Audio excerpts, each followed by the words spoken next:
give me the time and I'll be blowing your mind. Guess I'm another lyricist, I was a cynical child. The innocence of ever ignorant, you never really noticed that my flow was fucking ridiculous. Picking a pitiful, never subliminal, seminal sentence, but I say I'm a goddamn monster. Call me necrophiliac, I feel I'm on a level that most of these other niggas never really gone close to. I hope you notice me, I spit it focusly. This is my passion, devoted. I can't quit, I came in and conquer by constantly practicing, passing these peons and pleading for peace. अब आते हैं topic में कि importance of business environment क्या है। Business environment अगर है तो उसकी जरूरत क्या है, इंपॉर्टेंस क्या है, सिग्निफिकेंस क्या है, आओ जरा देखते हैं।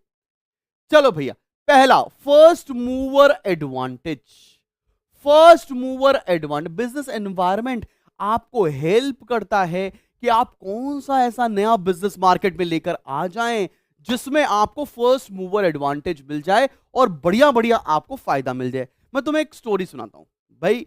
क्या होता था ना 90s की या 80s की मैं अगर बात करूं तो इंडिया में कुछ ही कार मैन्युफैक्चरर्स थे जिनकी गाड़ियां आती थी। जैसे अगर आपको पता हो कि एक गाड़ी आती थी एम्बेसडर, फिर फोर्ड की प्रीमियर, इस तरह की गाड़ी हमारे देश के अंदर थी जो लंबी लंबी सेडान व्हीकल्स थी।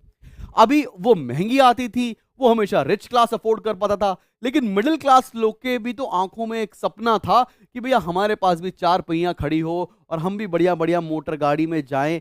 तो ये चीज मारुति ने आइडेंटिफाई किया, इसको बिजनेस एनवायरनमेंट नहीं तो बताया, और मारुति ने आइडेंटिफाई करके अपनी पहली गाड़ी इंडिया में हैचबैक सेगमेंट लॉन्च किया, छोटी गाड़ी लॉन्च की जिसका नाम था मारुति 800। तो मारुति को फर्स्ट मूवर एडवांटेज मिला और आज की डेट में मारुति इंडिया का बिगेस्ट कार मैन्युफैक्चरर है। आप सभी को बात समझ में आ रही कि बिजनेस एनवायरनमेंट आपको कैसे गाइड कर सकता है to create a business, to get yourself ahead of others, जिसको हम लोग बोलते हैं फर्स्ट मूवर एडवांटेज मिलना। सेकेंड पॉइंट क्या है? सेकेंड पॉइंट है early warning signal. Early warning signal का मतलब क्या होता है बच्चा? आपको समय से पहले बिजनेस एनवायरनमेंट बता देता है कि किस तरह की दिक्कतें आप फेस करने वाले हैं। नोकिया को समय रहते पता चल गया था कि स्मार्टफोन्स आ चुके हैं, अब हार्डवेयर पर सेलफोन्स नहीं चलेंगे, सेलफोन चलेंगे सॉफ्टवेयर्स के ऊपर। लेकिन धीरे धीरे नोकिया उस चीज को अपने बिजनेस में अडैप्ट नहीं कर पाया and Nokia is no more in the market. Similarly ऐसा कोडेक के साथ भी हुआ जो आपके कैमरास बनाती थी जिसमें फिल्म लगती थी, और आज की डेट में वो नहीं है। सिमिलरली ऐसी बहुत सारी केस स्टडीज हैं जिसमें बिजनेस एनवायरनमेंट पहले से बताना शुरू कर देता है कि भाई भाई भाई भाई भाई अब एनवायरनमेंट चेंज हो रहा है, आपको अपने बिजनेस को भी चेंज करने की जरूरत है। ऐसा देखो, आज अगर आप 2020 से पहले देखो, जब तक कोविड नहीं आया था, आप सभी लोग ऑफलाइन पढ़ रहे थे, आप कभी भी यूट्यूब पर जाकर पढ़ते ही नहीं थे। लेकिन 2020 ऑनवर्ड्स चेंज, पैराडाइम शिफ्ट आया और सब लोग धीरे धीरे धीरे धीरे ऑनलाइन पढ़ाई करने लग गए। बहुत सारे लोग इस बात को एक्सेप्ट कर पाए और वो ऑनलाइन आए, बहुत सारे लोगों ने एक्सेप्ट नहीं किया और वो आज भी ऑफलाइन में ही सिर्फ और सिर्फ पढ़ा रहे हैं। ऐसा नहीं कि वो गलत कर रहे हैं, ऐसा है कि ये एक नया पैराडाइम शिफ्ट है, इसको अडैप्ट करना चाहिए। तो बिजनेस एनवायरनमेंट आपको अर्ली वार्निंग सिग्नल, मतलब पहले से पहले बताने की कोशिश करता है कि जिंदगी में ऐसे ऐसे चेंजेस आने वाले हैं। जैसे आज की डेट में एआई आ रहा है और फ्यूचर में बहुत सारी जॉब्स और बहुत सारे ऐसे काम होंगे जो क्लरिकल इन नेचर होंगे या थोड़ा सा स्मार्ट वर्क वाले भी होंगे, जहां पर ह्यूमन टच मिसिंग होगा, वो सब कुछ एआई करने लग जाएगा। ये early warning signal business environment पहले से बता रहा है, ये चैट जीपीटी आपको पहले से बता रहा है। थर्ड पे आते कस्टमर फोकस। अभी कस्टमर में सारी, तुमको ऐसा लगेगा ये चैप्टर पढ़ा रहा हूं कि नानी माँ की कहानी सुना रहा हूं। कोई बात नहीं, नानी माँ की कहानी सुनते चलो भाई।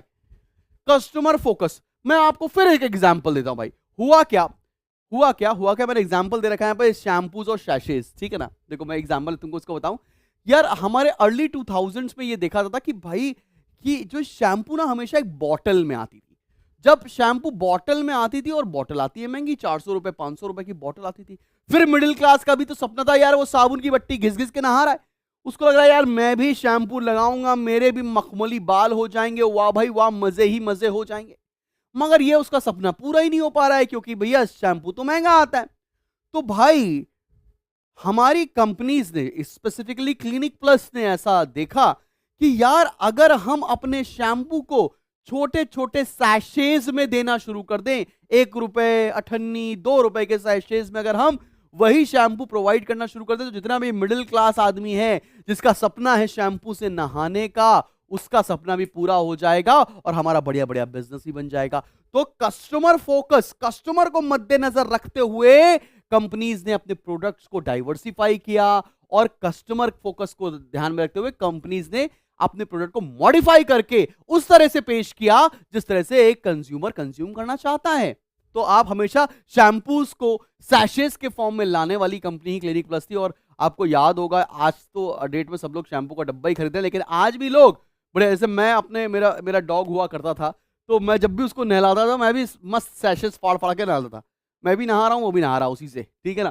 तो क्लिनिक प्लस का बहुत सारा इस्तेमाल हो गया। खैर आगे बढ़ते हैं, चौथे पॉइंट पर आते हैं, स्ट्रैटेजी फॉर्मुलेशन।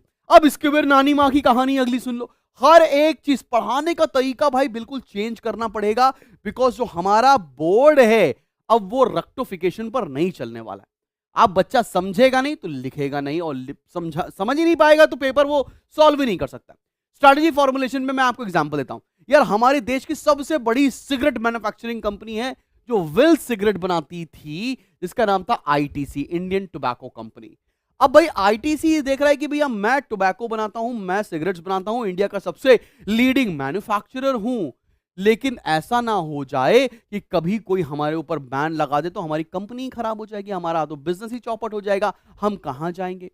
तो आईटीसी ने ये चीज आइडेंटिफाई किया कि हमको एक बिजनेस के ऊपर रिलाई नहीं करना है which is very very volatile. तो उसने नए बिजनेस के ऊपर स्ट्रैटेजी लगाना शुरू किया और आज की डेट में ITC entered into travel and tourism. और आज की डेट में भारत का सबसे बड़ी होटल चेन आईटीसी की है। जितने तुम बड़े बड़े होटल्स देख रहे हो वो सब ओन करता है ITC.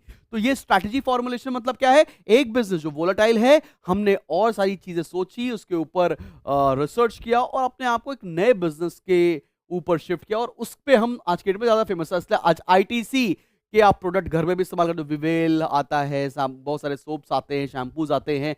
Then travel and tour में जितने बड़े बड़े होटल्स हैं वो सारे के सारे आईटीसी के। तुम कमेंट सेक्शन में लिखकर बताना आईटीसी के कौन कौन से होटल्स तुम जानते हो, ठीक है ना। अगले पॉइंट पर आते हैं, point number 5, coping with change. Coping with change का मतलब क्या है भाई, एनवायरमेंट बहुत जल्दी जल्दी चेंज हो रहा है। क्या आप अपने बिजनेस में वो सारी चीजें इनकॉर्पोरेट कर पा रहे हो कि नहीं कर पा रहे हो, it is coping with change. जैसे मैं आपको एक छोटा सा एग्जांपल बताऊं, मैं पिछले 2024 से पहले हमारी भी रोट लर्निंग की भी एटीट्यूड था, बिकॉज हमारा बोर्ड हमेशा ऐसे ही क्वेश्चन पूछता था, एक्सप्लेन करो, डिफाइन करो। तो मैंने कभी भी आज तक हैंड रिटन नोट्स बनाए नहीं थे अपने बच्चों के लिए। मैंने 2024 में पेपर का पैटर्न चेंज होता देखा और मैं 2025 के आपको मैं बताऊं पेपर के आसपास जब ये पेपर आया है in the month of March फरवरी आई गेस, तब से मैंने अप्रैल ऑनवर्ड्स अपनी एक किताब लिखना शुरू किया और मैं वो हैंड रिटन नोट्स लिखे कि मेरे को लगा कि बच्चे को ये इंपैक्ट जरूर जाना चाहिए कि शुभम सर ने लिखा हुआ है और ये शुभम सर का ही कंटेंट है। तो वो मैंने लिखना शुरू किया and now from this batch onwards मैं अपने हैंड रिटन नोट्स प्रिंट करा के बुक के फॉर्मेट में इकोनॉमिक्स एंड कॉमर्स में दूंगा। अकाउंटेंसी में we have a different set of books altogether. So मैं भी with the changing in the needs of the environment हम भी चेंज कर रहे हैं and we are making our decisions quick and swift. मतलब हमें अपने डिसीजंस तुरंत लेने, क्विक डिसीजंस मेकिंग करनी है। जैसा एनवायरनमेंट चेंज हो रहा है वैसे अपनी कंपनी को भी चेंज करते चलना है। And next is public image. Public image का मतलब क्या है भाई, अगर हम आज की डेट में फिर नानी माँ की कहानी आ गई। 1 मिनट सर, आप इतनी कहानी सुना के हमें क्यों पढ़ा रहे हो सर, अननेसेसरी वीडियो इतना लंबा करते चले। अरे भाई कहानी सुनोगे तो तुम्हें ज्यादा समझ में आएगा। और तुमने वाला गाना तो सुना होगा, कहानी सुनो जुबानी सुनो मुझे प्यार हुआ था। अरे सर फिर आप उसी बात पर आ गए। अरे कोई बात नहीं, पब्लिक इमेज के बारे में बात करें। जैसे मैं आपको छोटा सा एग्जांपल दूं कि मैं बोलूं टाटा की पब्लिक इमेज अच्छी है या रिलायंस की पब्लिक इमेज हमारे भारत में अच्छी है, वीडियो पॉज करो, कमेंट में लिखो। मैक्सिमम लोग लिखने वाले हैं टाटा की इमेज अच्छी। काय को तुम बोलोगे टाटा बहुत बड़े फिलैंथ्रोपिस्ट हैं, बहुत सारा डोनेशन करते हैं, भारत में बहुत सारे लोगों को हेल्प करते हैं। तो क्या रिलायंस नहीं करता? रिलायंस भी करता है, रिलायंस भी बहुत सारी चैरिटी करता है। नहीं, ये रीजन नहीं है। पब्लिक इमेज हमको, मेरे को लगता है जनरली ऐसा होता है कि यार टाटा ने कभी हमको बुरा फील नहीं कराया, टाटा ने कभी हमको गरीब फील नहीं कराया, लेकिन रिलायंस ने हमको हमेशा गरीब फील कराया। कितने लोग ये मानते हैं कि अनंत अंबानी के शादी में खर्चा हुआ और उसी का पैसा बटोरने के लिए वापस लेने के लिए जियो के पैक महंगे हो गए। ये पूरे भारत को लगता है यार, ये रिलायंस को समझ में नहीं आ रहा है। रिलायंस ने शादी की 30 दिन की अपने बच्चे की, उसमें हजारों करोड़ रुपए खर्च कर दिए और जैसे ही शादी खत्म हुई उन्होंने रिलायंस जियो के पैक महंगे कर दिए। तो पब्लिक इमेज हमेशा, भारत के एनवायरनमेंट को समझना पड़ेगा कि जब भी आप लोगों को यह बताएंगे कि आप गरीब हैं, आप खराब हैं, आपकी इमेज कभी भी अच्छी नहीं बनने वाली। पब्लिक इमेज हमेशा हम्बल होने से बनती है, पब्लिक इमेज हमेशा लोगों की तरफ सेंसिटिव होने से बनती है, जो कि टाटा ने बखूबी निभाया है। इसलिए टाटा की इमेज बेटर है, इसलिए लिखा है sensitivity towards environment always build your public image. जितना ज्यादा आप सेंसिटिव होंगे टुवर्ड्स एनवायरनमेंट, टुवर्ड्स पीपल, उतनी अच्छी आपकी पब्लिक इमेज होगी, उतनी अच्छी गुडविल होगी, उतनी अच्छी ब्रांड वैल्यू होगी आपकी। आते हैं अगले में, कंटिन्यूअस लर्निंग। कंटिन्यूअस लर्निंग का मतलब क्या है? आज हमने बिजनेस स्टार्ट कर दिया, आज हमने सारी पढ़ाई कर ली, तो क्या हमारी पढ़ाई खत्म हो गई? नहीं, environment keeps on changing. You need to keep on learning how to advance yourself, how to upkeep yourself, how to match your skills with the changes in the environment. तो ये थे आपके इंपॉर्टेंस ऑफ बिजनेस एनवायरनमेंट।